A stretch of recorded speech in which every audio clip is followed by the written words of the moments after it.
Welcome to Samu't Sari, Conversations with Mimi, a weekly podcast by Dinah Social, also a member of the Guerrilla Podcast Syndicate. Samu't Sari is where we can show that ordinary people do extraordinary things. Tune in to be entertained and to learn something new with your host, Mimi Lorilla. Hi, and welcome to Samu't Sari Conversations with Mimi, a podcast featuring hot topics and other topics of interest for men and women alike. I am your host, Mimi Laurilia.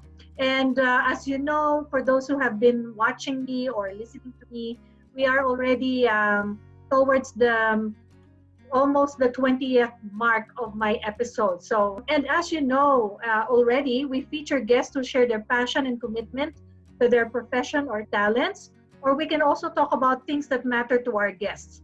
So here at Samu't Sari, we share stories to inspire you, stories from ordinary people who make extraordinary things. So that's the logo, the catchphrase, or the slogan of the show.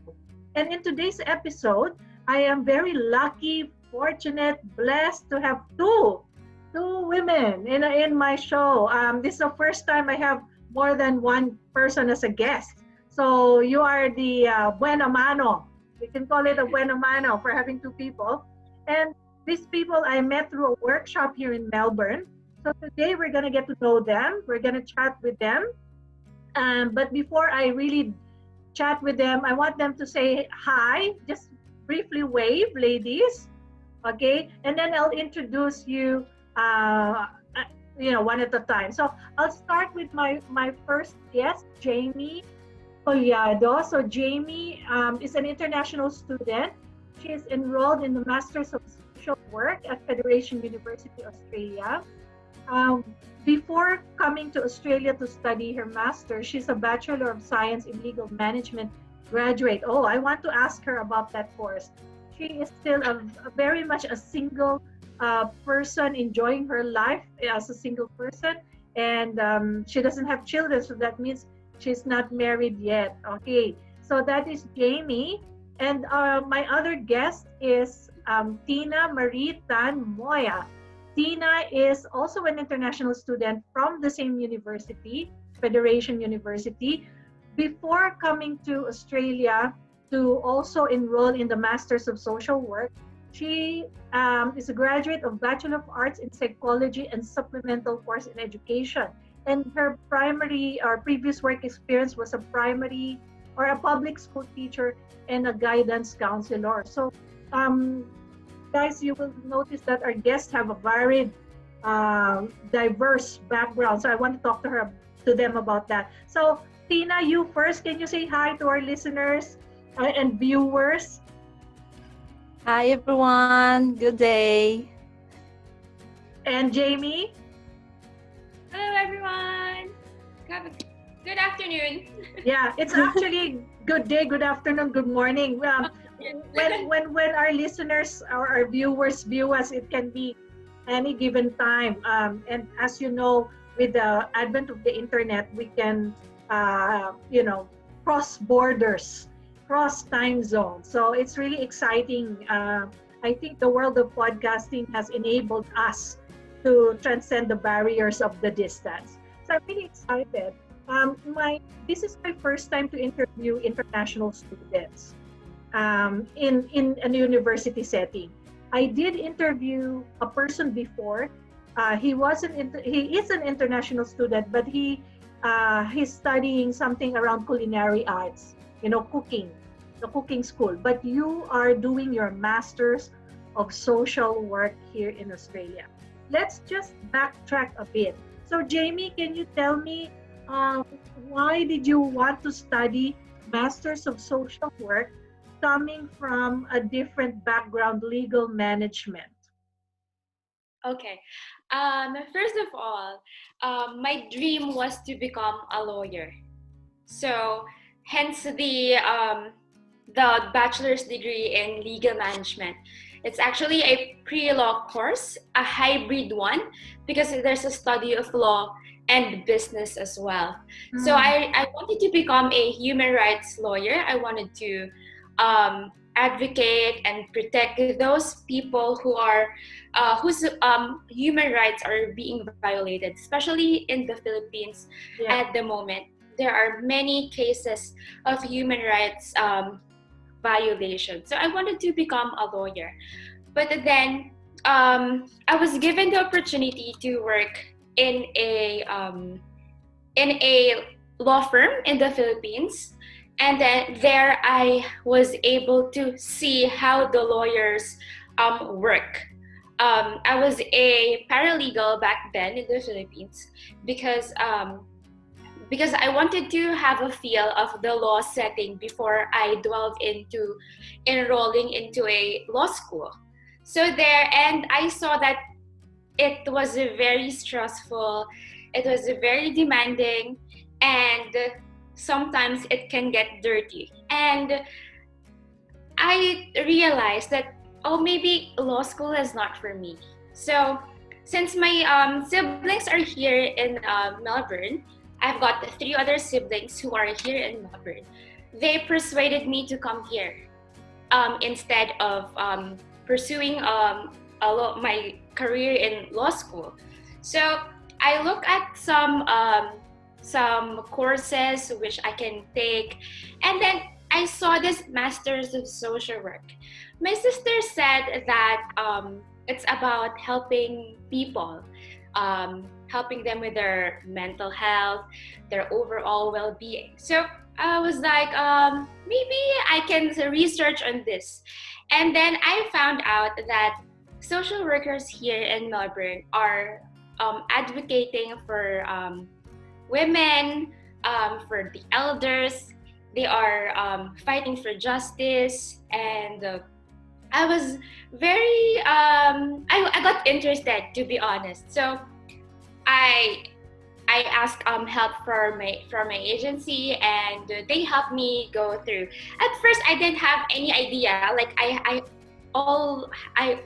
have a very little knowledge about social work. So during my first year, I was very, is this really for me? Yeah. And something like that. But then when I went to my first placement, I actually went to Philippine Community Council in Victoria for my work placement. And there I worked with elders. And then for my second placement, I did work with Shakti, migrant and refugee, who caters to women suffering from domestic violence. And then there, finally, I have seen what it feels Could look like for you. Yeah. What your future would look like for you. Yes, yes, exactly. And I realized, oh, maybe I don't want to become a lawyer. And social work would help me to advocate and fight for human rights without doing the dirty job. That's right. That's right. So that's a good thing. Yeah. People, yes. Yeah. So that's a good point. We'll come back to that later because it's all about evolving and the things that you didn't realize that will happen to you here. So let's go to Tina now. Tina, what was your impetus? Why did you want to study masters here? You already have a family. Your career looks like it was well established in the Philippines. So give us a little bit of a flavor of your history. What were you then and where are you now? Actually, my story is a bit same with Jamie because I became an international student here in Melbourne due to my sister's encouragement to venture a new life here. And also, I could not deny, honestly, to look for greener pasture. Yeah. And since I'm a secondary teacher there way back home, so I am passionate with people helping, doing social services. So that's why when I saw that offered in school about Master of Social Work, so I asked my sisters if I could do that kind of thing, and then they said that they can help me. So that's why I'm here. Yeah. So do you have your family here with you now? Your kids, your at husband? this moment it's I'm with my husband, but unfortunately, sad to say, my children are still there. way back home due to this pandemic. They're supposed to be here last April because Yeah. we processed their papers. Mhm. But then, yeah, so nothing to do. We must follow the policy of the government. That's right. I think they will be safe there if their titos, titas, lolas, and lolos are able to look after them, and you can concentrate on your studies. And at the same time, you've got your husband to support you, offer you the emotional, psychological support that you need, maybe financial support that you Yeah, need, so that you will exactly. survive here. So Jamie's on her second year already. She's doing her second placement. Are you also on your second placement at this time, or are you just starting with your journey? Tina. Yeah, we're the same. You're the Actually, same. this is my second placement, and actually, we have how many days left, Jamie? 1 I week. guess. 1 week. Yeah. Oh, and then you're Yeah. totally finished. So what Yeah. happens now? So both of you can answer this. What happens now after you finish your master's? Are you going back to the Philippines, or are you planning on staying here in Australia for a local job and eventually get your residence and eventually get your citizenship? What's the dream, Jamie and Tina? Can I go first? Yeah, sure. Yeah, actually, our field educators yesterday informed us that we could already apply a job while we're doing our second placement, while we're not finishing yet. So that's the beauty here in Australia, that the people here, the international student, encourage by the government to apply a job even though it's not yet finished with the work, as long as you are qualified. So yeah, straight right there and then. Maybe next week we will submit our application. But that's great. That's good news. And what about you, Jamie? What's your plan? Are you going back to the Philippines to set up your foundation and advocate and fight for the rights of the people who are very, very vulnerable? Or are you going to stay here and build a new career here? The plan was to go back to the Philippines, but I think I will stay here instead because my family is here and no one will be there for me. So I think I will stay here with my sisters and start with a social work career helping the elders. That's right. Yes. Working in this particular sector is very important. You will not run out of jobs if you work with the elderly, people with disability, with the vulnerable groups, something around domestic violence, because they're the focus of the Australian government. So I think you've chosen the right field to be in. Yeah. Because a while ago I said keep that thought because we've talked about pivoting. So you obviously, both of you changed your focus, your initial career in the Philippines. It's the same with me. I think a lot of women undergo that transition in their lives because I used to be working in a university, then I worked in an international project, then I went back to university. But then I said, how come I already work in a very prestigious university in the Philippines, but I don't feel that I am moving forward in my career, my personal life. I don't feel I can provide for the family. So I made the decision to immigrate and move overseas, build a new life for myself, build a new career, forget about who I was in the Philippines. It's now about the now, and it's about what I can offer, my skills, and what I can build for my family in the future. So I think you are already starting that same journey, which is great. So as a woman, I wanted to know, what were your adjustments? What were the things that you had to undergo? What did you feel? What were your struggles when you were deciding to move to another country? Because sometimes people think it's a nice thing to do, but they don't know the ins and outs, the nitty-gritty of moving. I want you to share that experience of all the things that you have gone through in order to get to where you are right now. Maybe Jamie can go first, then Tina second. Okay. Actually, I've been talking about this with many others recently, but I would like to share it as well with you and the viewers of this podcast. Actually, when I went here, my sister told me, before you come here, make sure you leave everything behind. That means your lifestyle, like you have to forget about your life in the Philippines because it will be very different. That's right. To give you a background, my background in the Philippines was when I wake up in the morning, breakfast is ready. My clothes will be ironed by our helpers. It will be placed in my drawers. Everything is well all in place actually. And whenever I want to go out, we have a drive out. My mom will drive me, or someone will drive me. And then when I want to go home, someone will pick me up. And my life in the Philippines was really, really different. When I came here, I had to do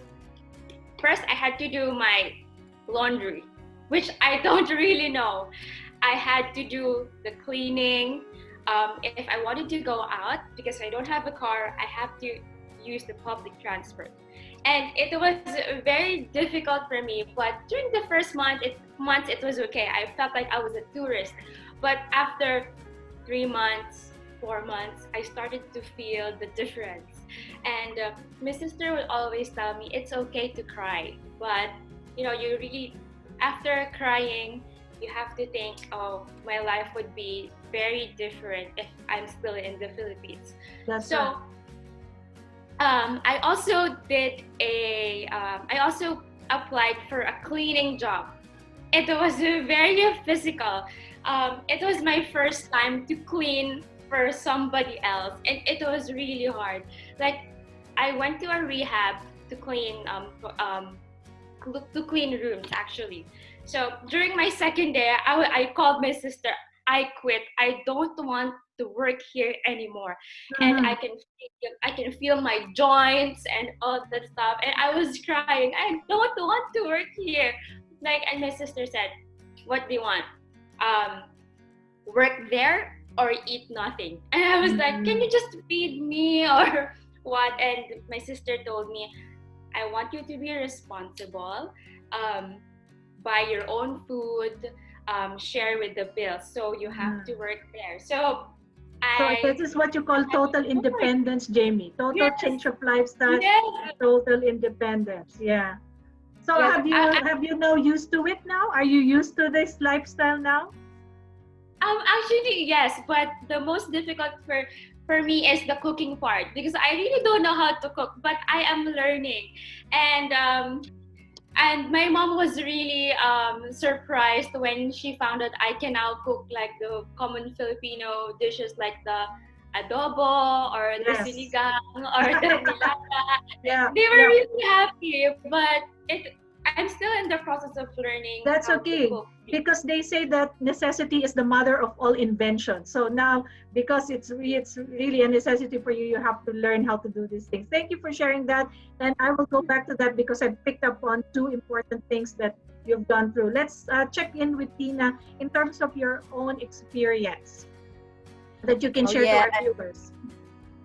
Yeah, I guess if I'm going to share all my experiences here in Oz, as international student, 1 hour is not enough. Plus a pile of tissue. Because just kidding. Because I will share all the struggles that I encountered here, especially because I have children back home.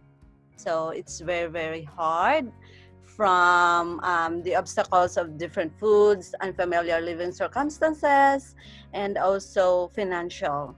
So that's the thing. So balancing my work, study, plus my parenting skills as online parenting, as an online parent. So every night we're doing our online video calls. So at first, when I came here, I'm so excited in the sense that it's a new place, it's a new home. But then during my first week here, honestly, I cried every night. It's because I don't know, I'm just being a woman, so especially being a mom, leaving my children way back home, it's very hard. It's heartbreaking. But during that time, I making myself to to be strong. Yes, It's you have because to no be one, strong. no one will help you here in Melbourne. That's right. No one will help but you. only you. And then eventually trying to get over it, being emotional person. So as time goes by, only once a month I'm crying. Now I'm not crying, but yeah, not crying. It depends on the mood. So yeah, and also it's because I'm a teacher way back home. I'm very socialized person. That's right. Now, yeah, now I'm only here with my husband. We're always looking at each other and said, oh, maybe we're gonna exchange spaces already because we're always spacing together, That's and right. then no one's around, and That's our housemates in a different area of our home, so we didn't see each other. It's only me and him, and Yeah. since it's a lockdown, and then also but everything that one is a charge of experience. Plus, I want to share. It's not just I'm not sounding that I'm discouraging people going here, but then I'm going to share the reality here. I experienced one day work, 3 kinds of job. At first, in the morning, I work as a house cleaner, and in the afternoon, I work as a warehouse cleaner, and then in the evening, I work as a kitchen hand job. On So top at the of end of the studying. day, On top of plus, studying. yeah, but when I get home, oh, I knock down on bed, and then waking up in the middle of the night, study, and then go to school the next day. So it's Yeah. just like I'm zombie mode. We usually have a connotation here, zombie mode, because it's juggling work and my studies. But then when my husband came here, because I came here 2016 and my husband came here 2017, so it became more lesser, as you said a while ago, that it's because my husband here, he helped me, especially in financial. That's right. So it's not because that I have family here, I have sisters. We will not defend our financial things or our needs there. It's because they have their own family, they have their own responsibilities.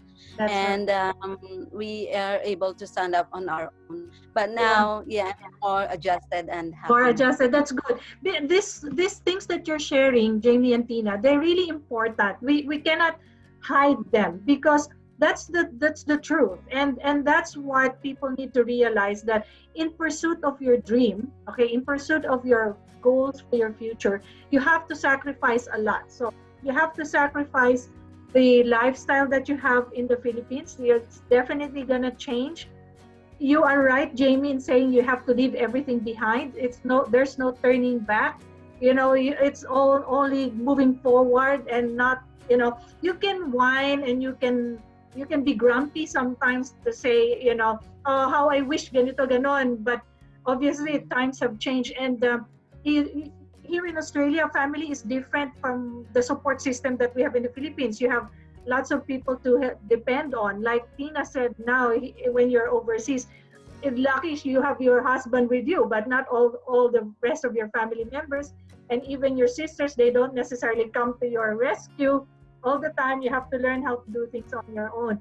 I really truly appreciate what you're saying, because it's the same with me. When my family moved to New Zealand, we had no relatives there. When we decided we will go without the kids, like in your case, Tina, we had to survive. And when we were financially ready, that's the time that we brought the kids with us. And then we had to stay with another family in a very small room. There were 3 kids and the husband and me. So it was really like squatters in one bed, one room. But we know that it's for the future. It's for the future. It's for the future. So we don't regret our decision. And all the pain now, all the heartache that you have, it will reap its benefits later on. So at the end of the day, there will be smiles and laughters, and you will go back to the day and you will say, it's good that I sacrificed. So the fruits of my labor are very, very sweet after this. So everything that you're going through is just temporary, believe me. And it will become better, especially with you, Tina. After the lockdown, you can take your kids and they can join you here as well. And that's a new routine, helping them with school here and things like that. So it's not easy. I'm pretty sure that international student means you have to spend some money. You did spend some money to pay for your education here. are you sponsored by Federation University or are you self-funding your studies? Are you It's in a a scholarship or self-funded? self-funded. Yeah. Self-funded. See, so you Yeah. really have to work so you can support yourself while you're here. Okay, so Mhm. maybe what I will ask you, ladies, is because this podcast has to have a learning outcome. The people that are listening to us or watching us should learn something from your experience. Can you share your top 3 tips to survive as an international student studying in Australia and as a person, from the personal perspective and from a student perspective? What are your top 3 tips or advice to other people who might be thinking, oh, I also want to be like them. I also want to go to Australia and study. Okay, anybody can start. Hmm. I guess I'm not ready yet.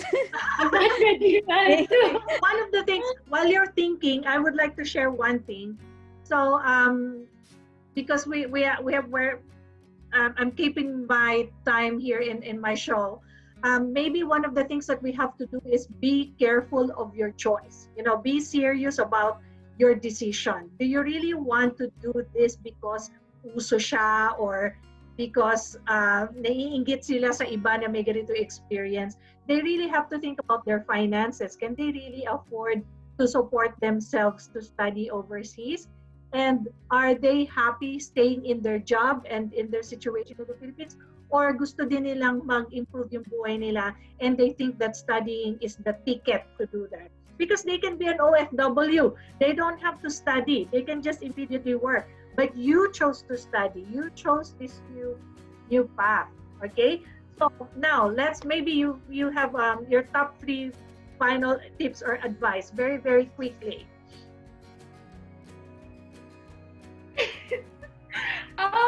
Top 1 advice. If you cannot find 3, maybe top 1. One thing that really resonates in you at the moment, Jamie. What's one advice you can give to the audience? Advice, I think, if you want to do something, go for it by all means. Be willing to do sacrifices in order to achieve what you want to do in life. That's it for me. Oh, that incorporates everything, right? Very good. Thank you, Jamie. And you, Tina, any last tip, message, advice to our audience? Don't be afraid to venture new things. And yeah, so because the challenges in life, it makes you strong. And also, if you're gonna choose whoever wants to be to come here as an international student, so you choose your course that it's in your passion. What is your passion? You're helping people, or you want to do technical thingy, or you want to be IT or something. It's because if you like that if you love that work, it's you just came there. You come on your work every day. That it's not hard for you. But if you don't like that one, it's just because only that my family told me or my friends told me. So it will be every day is a struggle for you. That's it. That's right. Thank you. Those are very good and very wise pieces of advice. You know what, ladies? Time is short, and I think we need a part 2 because there are more things that we can discuss. So I'll organize another time. Definitely a part 2 for this because we just scratch the surface of all the issues. I wanted to talk about what the challenges are of being international students, how we can help other people who are struggling as international students. So I really definitely will bring you back here in the show for that. So thank you for being with me today. It was really lovely to chat with you both. So I think if people want more information about your experiences as international students, they can contact me through mimi@dinosocial.com. And if they have any other topics that they want to feature in the show, they can also do that. Samu't Sari, my show, is a member of the Gorilla Podcast Syndicate. You can reach out to me via my Facebook page, my YouTube channel, or my Twitter account. And please don't forget to like and subscribe to my YouTube channel. Tina and Jamie, again, thank you very much. It's now time to say goodbye. Let's just do a quick wave. And Thank definitely you. you will be back for part 2, okay? You promise me Yeah. you will be back Yes, for part 2. Okay, Thank you for having us here. okay, thank thank you. you, thank you. Bye.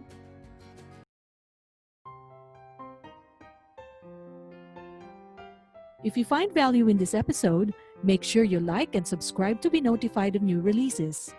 If you have any questions or suggestions, please reach out to Gorilla Podcast or send us an email at mimi@dinosocial.com. Spread the word and don't forget to tune in next time.